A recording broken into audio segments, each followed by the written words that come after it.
friends are heathens, take it slow. Wait for them to ask you who you.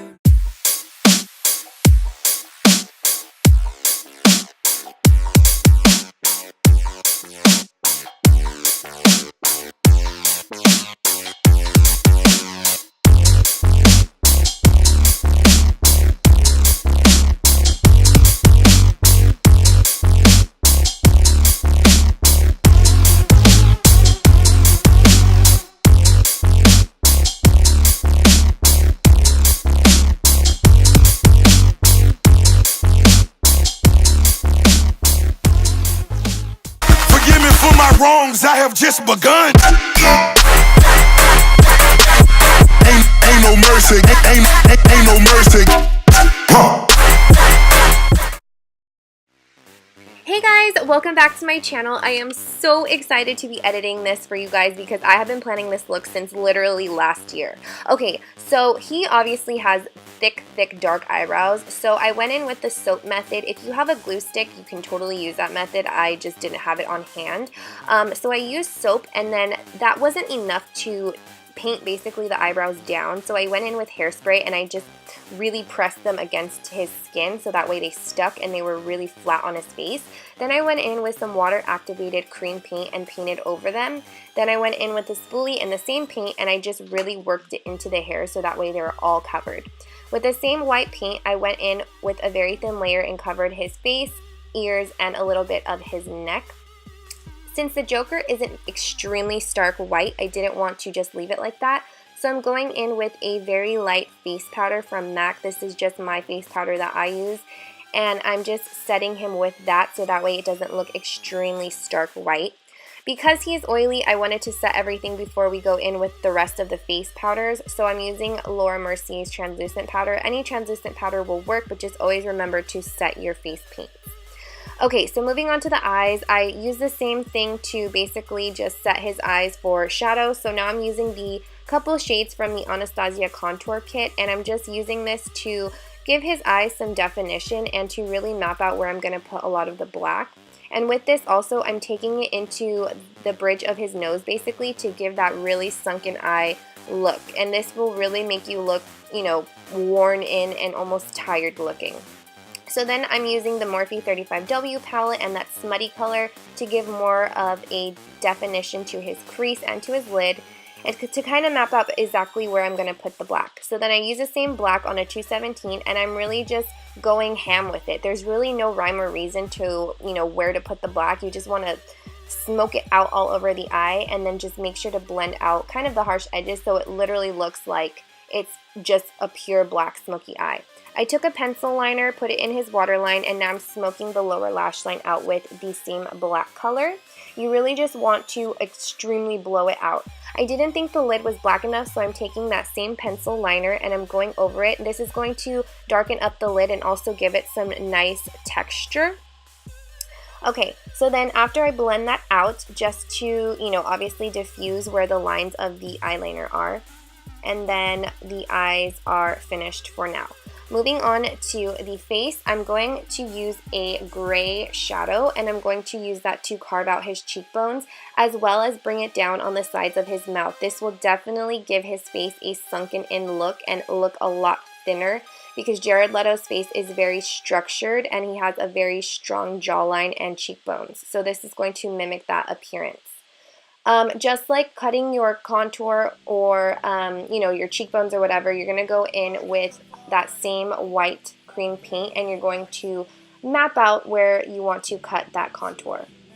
I'm going to contour his nose very dramatically because, again, this is Halloween. You want to do everything very dramatically, and since it is a transformation, you don't need to hold back and look natural. I'm going in with a dark red lipstick, liquid lipstick, whatever you have, and then I kind of use a little bit to smear it around. It doesn't have to be perfect because Jared Leto's definitely is not. This is not a red carpet Hollywood look.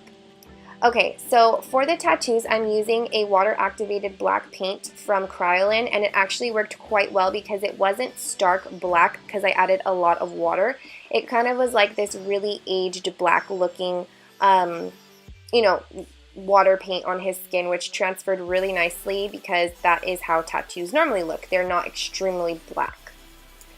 And then what really tied in the look for me was this eye gloss that I have. You can use clear lip gloss or Vaseline, that will work too.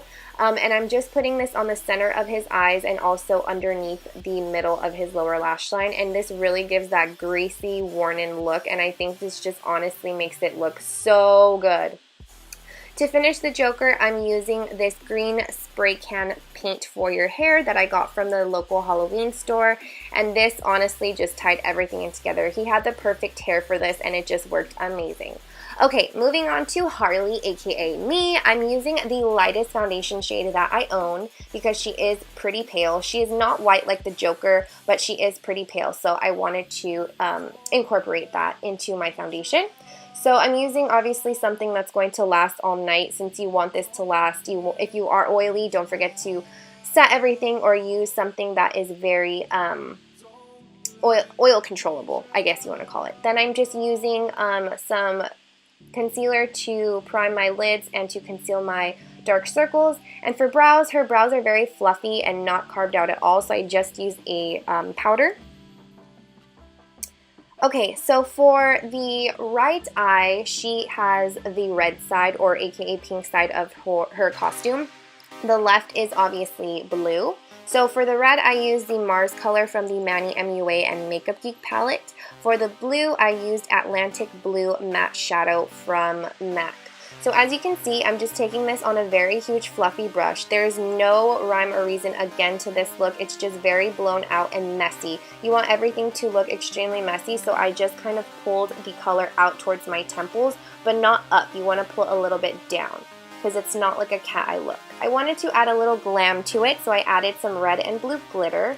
My wings, honestly, I didn't know that I was going to do them this big. They just ended up very long and big, but I feel like it kind of tied in the look anyways because I used very dramatic lashes.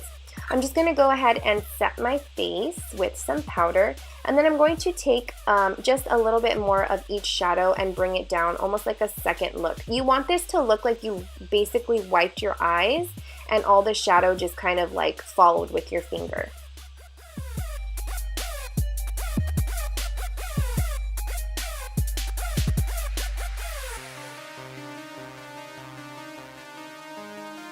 So as far as contouring goes, it's really simple. Just do a very light contour, just as you would more like every day. And then I went ahead and filled in my waterline with some black liner, and I'm going to go ahead and smoke it out with each individual color. Once that's done, I'm just going to go ahead and use my Inglot gel liner and a small little eyeliner brush to draw on the heart that she has on the red side of her body, and then don't forget to fill it in. Once that's done, I'm going to go ahead and move on to lips. I'm using a red cream lip stain from Sephora. This is number 1 Always Red.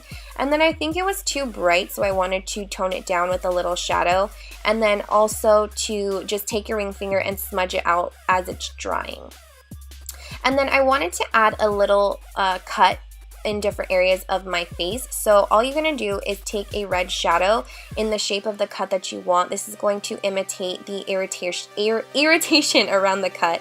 And then you're just going to take a darker shadow and place this directly in the middle of the red. And then I just took some coagulated blood and I put that right where the cut would be oozing out. I know it sounds gross, but just, yeah, if you feel like it's too bright, just go ahead and take a wet sponge or beauty blender and kind of just press it into your face, and it will fade the eyeshadow a little bit more and look more realistic. So I did that on the top of my forehead and also the side of my cheek where the tattoo says Rotten. So I also wanted to incorporate the original Harley Quinn in some way. So her colors are red and black, but she has this really cool neck piece on all the time. But I wanted to use, obviously, the Suicide Squad Harley's colors, so I'm using red and blue paint. And I'm just going to use a concealer pencil to map out where I want the actual lines to be. And then I'm going to use the blue and red body paint that I just get in my local Halloween store and fill those in. Once that's over, I'm going to take that same cream white paint we used on the Joker and almost do like this little bottom piece of the neck, and then also fill in a little bit below where your shirt normally goes, because if the shirt rides up or down, it won't be empty and you can still see the white. Alright, so once that's done, just pop on your wig and your costume and you are good to go. I hope you guys enjoyed this video. I had so much fun filming it and also going out and filming these really cool scenes. And thank you to my best friend Madeline for doing this for me. I love you guys. Don't forget to subscribe and I hope you enjoyed the video. Bye guys. Happy Halloween.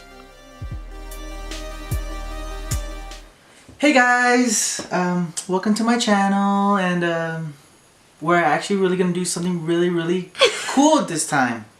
It's very exciting because it's Halloween, so